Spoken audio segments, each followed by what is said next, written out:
Hello guys, welcome to my YouTube channel. तर guys, UGC NET आणि जी Maharashtra SET exam जी असते तर त्याची जो सेकंड पेपर असतो तर त्या सेकंड पेपरचं आपण प्रिपरेशन करतो या कोर्स थ्रू. तर बघा, या कोर्समध्ये तुम्हाला युनिट वाईज जे व्हिडिओ लेक्चर आहेत तर ते प्रोव्हाइड केले जाणार आहेत. याआधी मी काही व्हिडिओ लेक्चर अपलोड केलेले आहे, तर त्याची जी लिंक आहे ती माझ्या डिस्क्रिप्शन बॉक्समध्ये दिलेली आहे. तुम्ही ती चेक करून ते लेक्चर बघू शकता, की जेणेकरून तुम्हाला जे नेक्स्ट व्हिडिओ आहे तर ते व्यवस्थित अंडरस्टँडिंग होतील. कारण आधीचे व्हिडिओ बघितल्याशिवाय तुम्हाला नेक्स्ट व्हिडिओ व्यवस्थित समजणार नाही. आणि गाईज, तुम्ही जर माझ्या यूट्यूब चॅनलला जर नवीन असाल तर प्लीज सबस्क्राईब करा, की जेणेकरून तुम्हाला नेक्स्ट व्हिडिओचं नोटिफिकेशन मिळेल. आणि जर कोणी नेट सेटचं प्रिपरेशन करत असेल तर त्यांना देखील ही लिंक शेअर करा, की जेणेकरून त्यांना देखील या कोर्सचा फायदा होईल.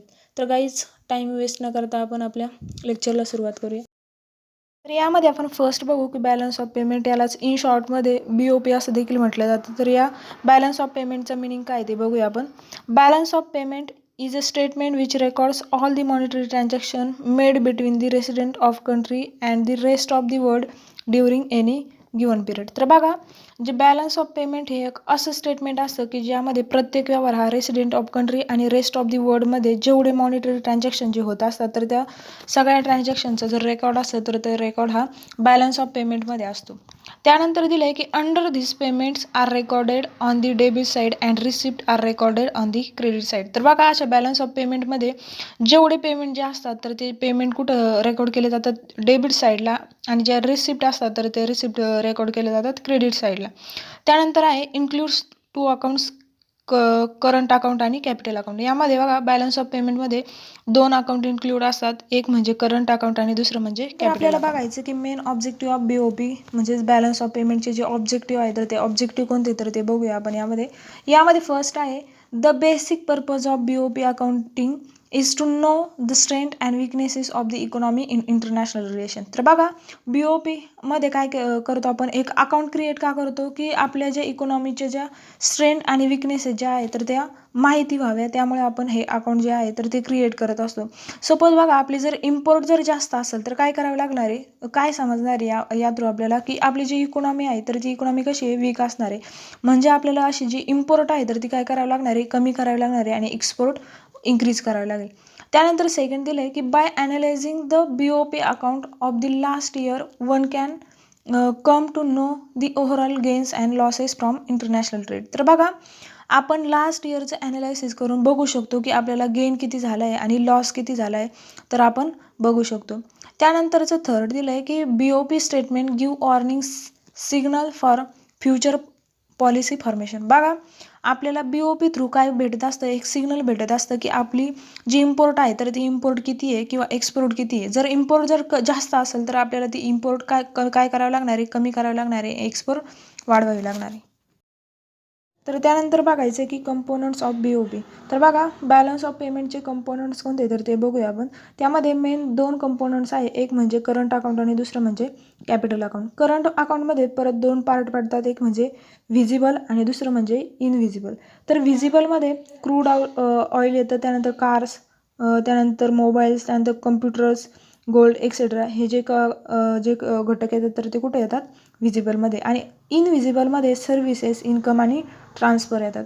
त्यानंतर कॅपिटल अकाउंटमध्ये तीन भाग पडतात, एक म्हणजे इन्व्हेस्टमेंट, लोन आणि बँक अकाउंट. बऱ्याचदा पेपरला क्वेश्चन असतो की करंट अकाउंटमध्ये कोणते फॅक्टर्स येतात किंवा कॅपिटल अकाउंटमध्ये कोणते फॅक्टर्स इन्क्लूड होतात, तर ते आपल्याला सांगता येईल.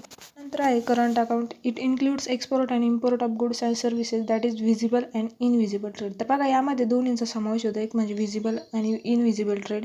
म्हणजे एक्सपोर्ट आणि इम्पोर्ट जेवढे गुड्स आणि सर्व्हिसेस होतात तर त्यांचा समावेश हा करंट अकाउंटमध्ये होतो. त्यानंतर आहे इट कन्सिस्ट ऑफ. यामध्ये कशाचा समावेश होतो तर ते दिलं आहे मर्चंटाईज, एक्सपोर्ट आणि इम्पोर्ट, त्यानंतर travels, transportation, insurance, investment income आणि युनिट्रल पेमेंट. तर बघा, बऱ्याचदा क्वेश्चन विचारला जातो पेपरला की करंट अकाउंटमध्ये काय कन्सिस्ट होतं किंवा यामध्ये कशाचा समावेश होत असतो. त्यानंतर दिलं आहे की capital account. Inflow and outflow of capital include foreign investment, gold and foreign exchange reserve. बघा, यामध्ये काय होतं की इनफ्लो आणि आउटफ्लो कॅपिटलमध्ये काय येतं तर फॉरेन इन्व्हेस्टमेंट, गोल्ड आणि फॉरेन एक्सचेंज रिझर्व्ह यामध्ये येत असतात. त्यानंतर इट कन्सिस्ट ऑफ. यामध्ये कशाचा समावेश होतो तर ते दिलं आहे लोन्स अँड बॉरोविंग्स, त्यानंतर फॉरेन एक्सचेंज रिझर्व्ह आणि इन्व्हेस्टमेंट.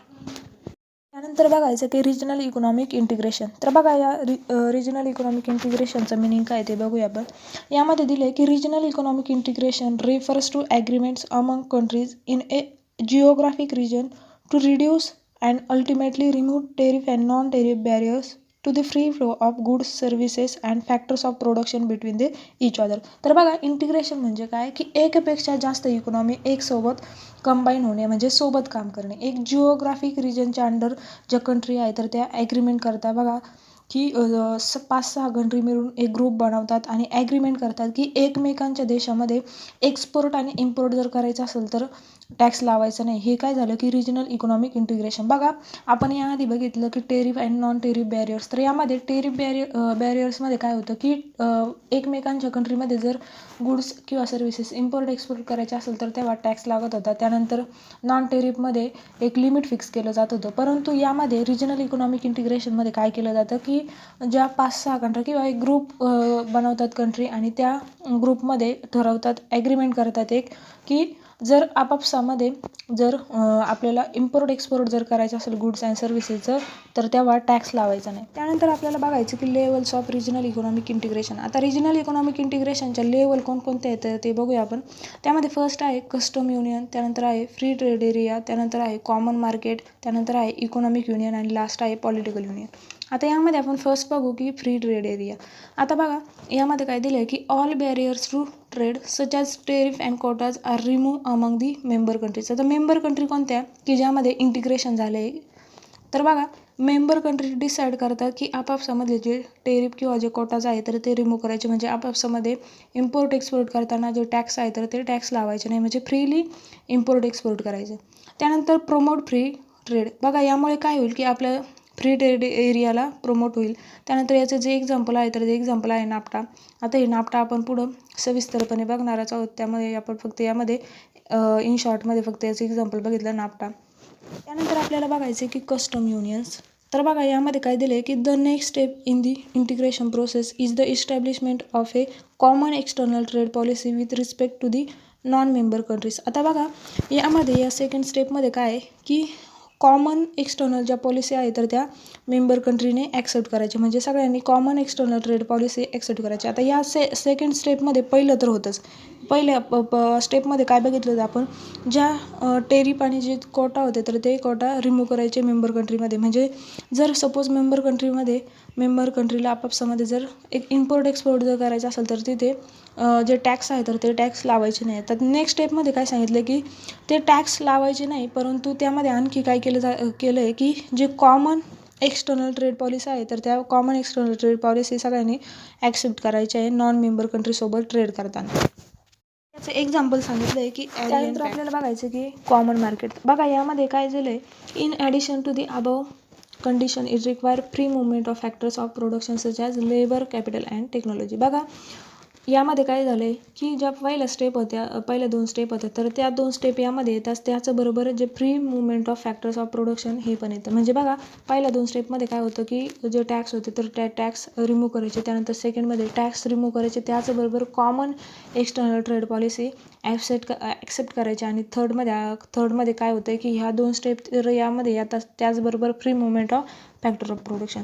याचं जे एक्झाम्पल आहे तर ते एक्झाम्पल आहे युरोपियन कम्युनिटी बिफोर 1994. नंतर आहे इकॉनॉमिक युनियन. बघा यामध्ये काय आहे की it require a common currency, a common monetary and fiscal policy and harmonisation of members tax rate. बघा यामध्ये काय होतं की ज्या पहिल्या 3 स्टेप बघितल्या आपण फ्री ट्रेड एरियामध्ये काय होतं. त्यानंतर बघितलं आपण जे कस्टम युनियन होतं तर त्यामध्ये काय आहे आणि जे कॉमन मार्केट आहे तर ह्या 3 स्टेप यामध्ये इन्क्लूड होतात. त्याचबरोबर यामध्ये काय होतं की जे मेंबर कंट्री आहे तर त्या मेंबर कंट्रीमध्ये करन्सी देखील कॉमन असणारे आणि जे मॉनिटरी आणि जे फिक्सल पॉलिसी ज्या असतात तर त्या देखील कॉमन असणारे. याचं जे एक्झाम्पल आहे तर ते एक्झाम्पल आहे युरोपियन युनियन. त्यानंतर आहे पॉलिटिकल युनियन. तर बघा यामध्ये काय आहे की this require the establishment of a common parliament and other political institution. तर बघा यामध्ये काय होतं की ज्या पहिल्या 4 स्टेप होत्या तर त्या 4 स्टेप यामध्ये इन्क्लूड होतात. म्हणजे पहिल्या स्टेप कोणत्या होत्या फ्री ट्रेड एरिया, त्यानंतर कस्टम युनियन, त्यानंतर बघितले कॉमन मार्केट, त्यानंतर बघितलं इकॉनॉमिक युनियन. ह्या 4 स्टेप यामध्ये इन्क्लूड होतात. त्याचबरोबर यामध्ये काय होतं की जे मेंबर कंट्री आहे तर त्या मेंबर कंट्रीमधलं जे पार्लमेंट आहे ते पार्लमेंट देखील काय असणार आहे, सेम असणार आहे. याचं एक्झाम्पल जे आहे तर एक्झाम्पल आहे युनायटेड स्टेट्स. त्यानंतर आपल्याला बघायचं आहे की रिजनल ट्रेड ॲग्रीमेंट. आता रिजनल म्हणजे काय आपल्याला सांगता येईल की एरिया वाईज, आणि ॲग्रीमेंटला आपण कशाला म्हणू शकतो, सपोज जर एखादा कॉन्ट्रॅक्ट साईन करायचा असेल तर त्याला आपण ॲग्रीमेंट म्हणतो. आता यामध्ये काय दिले की regional trading agreement refers to a treaty that is signed by 2 or more countries to encourage free movement of goods and services across the border of its members. तर बघा यामध्ये काय होतं की रिजनल ट्रेड ॲग्रीमेंटमध्ये की रिजनल कंट्रीज एकमेकामध्ये ॲग्रीमेंट साईन करतात की आपापसात कंट्रीमध्ये जर इम्पोर्ट एक्सपोर्ट जर करायचं असेल तर तेव्हा टॅक्स लावायचा नाही, किंवा जे टेरिफ आणि कोटाचं आहे तर ते रिमूव्ह करायचे. तर रिजनल ट्रेड ॲग्रीमेंटचं एक्झाम्पल आहे युरोपियन युनियन. तर बघा यामध्ये political and economic union of 28 members states. तर बघा यामध्ये 28 मेंबर्स आहेत. त्यानंतर लोकेटेड प्रायमरली इन युरोप, हे लोकेटेड कुठं आहे तर युरोपमध्ये आहे. त्यानंतर याचा ऑब्जेक्टिव्ह काय आहे तर to ensure the free movement of people, goods, services and capital within the internal market. तर इंटरनल मार्केटमध्ये आपले जे गुड्स, पीपल, सर्व्हिसेस किंवा जे कॅपिटल आहे तर ते फ्रीली मूव्ह करू शकणे. त्यानंतर दिलं आहे की established when A maastricht treaty came into force in 1993. तर बघा ही युनियन कधी इस्टॅब्लिश झाली. रिजनल ट्रेड ॲग्रीमेंटचं जे एक्झाम्पल आहे ते म्हणजे एशियन. तर बघा पेपरच्या दृष्टीने मोस्ट इम्पॉर्टंट एक्झाम्पल आहे, बऱ्याचदा यावर क्वेश्चन विचारले जातात. तर आपण फर्स्ट एशियनचा फुल फॉर्म बघूया. तर एशियनचा फुल फॉर्म आहे Association of South East Asian Nations. त्यानंतर सांगितले there are currently 10 member state. बघा एशियनचे 10 कंट्रीज मेंबर आहेत. यामध्ये फर्स्ट आहे इंडोनेशिया, त्यानंतर मलेशिया आहे, त्यानंतर फिलिपिन्स आहे, त्यानंतर सिंगापूर आहे, त्यानंतर थायलंड आहे, त्यानंतर ब्रुनई आहे, त्यानंतर लोस आहे, त्यानंतर म्यानमार आहे, त्यानंतर कंबोडिया आहे, त्यानंतर आहे व्हिएतनाम. तर बघा ह्या ज्या 10 कंट्री ज्या आहेत तर त्या 10 कंट्री एशियनचे मेंबर आहेत. त्यानंतर सांगितलं की Asian itself was created on 8 August 1967. तर बघा एशियन क्रिएट कधी झालं आहे तर 8 ऑगस्ट 1967मध्ये. त्यानंतर सांगितलं की ASEAN aim to promote collaboration and coordination among member state. तर बघा एशियनचं एम काय किंवा ऑब्जेक्टिव्ह काय आहे तर मेंबर्स कंट्री ज्या आहेत तर त्या मेंबर्स कंट्रीमध्ये कोलॅबरेशन आणि कोऑर्डिनेशन. त्यानंतर रिजनल ट्रेड ॲग्रीमेंटचं जे एक्झाम्पल आहे ते म्हणजे नाफ्टा. पेपरच्या दृष्टीने हे देखील मोस्ट इम्पॉर्टंट आहे, यावर बऱ्याचदा क्वेश्चन विचारले जातात. तर बघा नाफ्टाचा आपण फर्स्ट फुल फॉर्म बघूया. तर नाफ्टाचा फुल फॉर्म आहे north American free trade agreement. तर बघा या नाफ्टामध्ये 3 कंट्रीज मेंबर आहेत, एक म्हणजे युनायटेड स्टेट, त्यानंतर कॅनडा आणि मेक्सिको. त्यानंतर जे नाफ्टा आहे तर ते कधी आलं आहे 1 जानेवारी 1994मध्ये. त्यानंतर सांगितले की the 3 country become the largest free market in the world. तर बघा नाफ्टामध्ये किती कंट्रीज इन्व्हॉल्व आहेत तर ते 3 आहेत, युनायटेड स्टेट, कॅनडा आणि मेक्सिको. जे नाफ्टा आहे तर ते सगळ्यात लार्जेस्ट फ्री मार्केट आहे वर्ल्डमधील.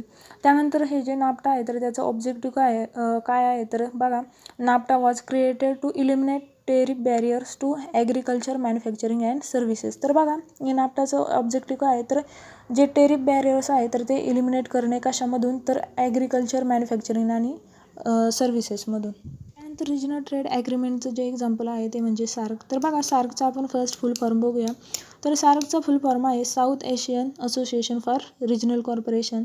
तर हे सार्क जे आहे तर ते इस्टॅब्लिश कुठं झालं होतं तर ढाकामध्ये 8 डिसेंबर 1985मध्ये. त्यानंतर हे सार्कचं जे हेडक्वार्टर आहे तर ते हेडक्वार्टर कुठं आहे काठमांडू, नेपाळमध्ये. त्यानंतर सार्कच्या मेंबर कंट्रीज कोणत्या आहेत तर ते बघूया. बघा परीक्षेच्या दृष्टीने मोस्ट इम्पॉर्टंट टॉपिक आहे हा की सार्कमध्ये मेंबर कंट्रीज कोणत्या आहेत. तर बघा सार्कमध्ये एकूण 8 मेंबर कंट्रीज आहेत. त्यामध्ये आहे फर्स्ट बांगलादेश, त्यानंतर भूतान, त्यानंतर इंडिया, त्यानंतर मालदीव, त्यानंतर नेपाळ, पाकिस्तान, श्रीलंका आणि अफगाणिस्तान. तर बघा ह्या ज्या 8 कंट्री ज्या आहेत तर त्या 8 कंट्री सार्कचे मेंबर आहेत. तर गाईज आत्तापर्यंत आपण काय काय बघितलं त्याची इन शॉर्टमध्ये समरी बघूया. तर बघा त्यामध्ये आपण फर्स्ट बघितलं होतं बॅलन्स ऑफ पेमेंट, त्यानंतर components of balance of payment, त्यानंतर आपण बघितलं की रिजनल इकॉनॉमिक इंटिग्रेशन आणि रिजनल इकॉनॉमिक इंटिग्रेशनच्या जे लेवल होत्या त्या लेवल बघितल्या. त्यानंतर आपण बघितलं की रिजनल ट्रेड ॲग्रीमेंट, त्यानंतर रिजनल ट्रेड ॲग्रीमेंटचे जे एक्झाम्पल होते ते बघितले. त्यामध्ये युरोपियन युनियन बघितलं, एशियन बघितलं, सार्क बघितलं आणि नाफ्टा बघितलं. तर गाईज व्हिडिओ आवडला असेल तर नक्की कमेंट करा आणि जरी काही प्रॉब्लेम असेल किंवा एखादी कन्सेप्ट समजली नसेल तरी देखील कमेंट करा की जेणेकरून मला ते नेक्स्ट व्हिडिओमध्ये कव्हर करता येईल.